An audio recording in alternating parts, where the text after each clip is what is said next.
live! Kaya kung ako ikaw at ikaw sila, mag-EDSA na tayo! EDSA! Kasama mong natatrap. Diego Bandito! Go Diego! Go Diego! Go Diego! EDSA! Itaas ang kamo sa mga angkol. Itaas ang kamo sa mga angkol. Bunalikol, bunalikol, bunalkol, bunalkol.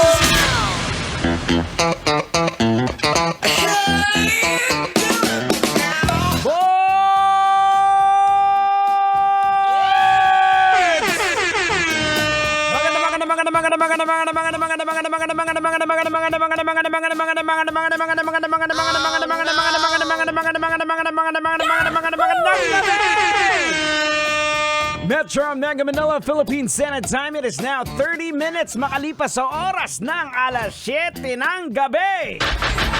That's right mga kabisyo, ito pa rin po ang programang EDSA! na pinangungunahan ni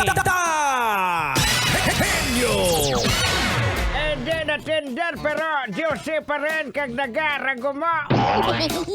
Pareho na tayo tang nahalong sleeve. At syempre, kasama din po inyo abang lingkod. Diego Bandito! Pag may buhok, hindi ako yan. Syempre, kasama din ang cute na napakakulit na walang iba kundi si Duday! Duday, say hello to everybody. Hello po sa inyong lahat. Magandang gabi po. Uncle Diego, babatiin ko lang po yung mga nakikinig sa atin. Si Uncle Alberto Villamor. Salamat po sa pakikinig. Kay Bayan Poden, Crescente Padet na natatraffic po. Baka may donut po kayo dyan. Uncle Diego, pwede po ako magdagdag ng bate. Babatiin ko rin din po ang magandang gabi po si Uncle Alvin Pilanio. Ayan, magandang gabi po.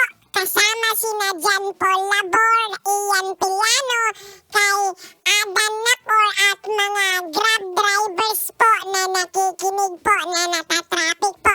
I love you all po! Grabe naman to si Duday, oh. Dami mo nang binabati, ah. O sige, mga kabisyo. Mamaya na naman yung batian. Eto muna. Mga kabisyo, pag-usapan natin to. Kabaong prank ni Boy Tapang. Oh, no! Kay Cherry White, binatikos ni Makagago. Dahil niloloko lang daw nito ang mga tao na hindi naman totoong prank kundi drama lang. Wow! Para lang kumita sila daw ng pera. Logican na natin to, Tang. Ay sige, logican mo na yan para mahimasmasan ang bayan. Logika na yan! Logika na yan! Alright mga kabisyo, logican na yan. Anong leksyon ang ating mapupulot? Anong aral ang ating madudukot?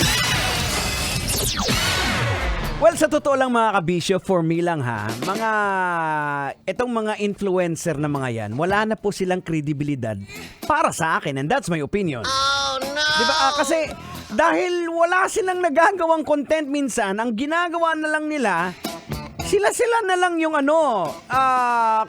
gumagawa ng kwento, kunyari nag-aaway, kunyari pinaprank, o yun pala, nag-iinarte na lang. Pero hindi naman na sila natin masisisi kasi una, tinatangkilik naman natin, di ba? Actually, pare-pareho lang din naman silang lahat yung mga tumitira at tinitira. Pareho lang din sila madudungis yung ginagawa nila At hindi nila deserve na tawaging influencer. Ay, pwede naman yan sila tawaging influencer Hindi, Tang, paano sila tatawaging influencer na hindi naman na magaganda ang kanilang na hindi naman nakakatulong? Kaya nga, pwede pa rin silang tawaging influencer. Yun nga lang, bad influencer. Tama nga naman. Ay, nako. Oh, kasi ang ginagawa nila, niluloko lang, video-video na ginagawa. Papanoorin din natin. Pero ito mga kabisyo, People may continue to watch videos or consume content even they know na fake yan for several reasons. Unang-una po dyan, still, for entertainment value pa rin, mapa-fictional man yan o stage man yan, entertaining pa rin para sa kanila. Dahil sa mga tao nag-i-enjoy po sa storytelling, drama, and suspense, even they, kahit aware na sila na ang content ay hindi totoo. Di ba? O halimbawa, yung kapitbahay mo, uncle, sinichismis na padding lang yung dibdib. Anong ginawa mo? Curious ka, binusuhan mo.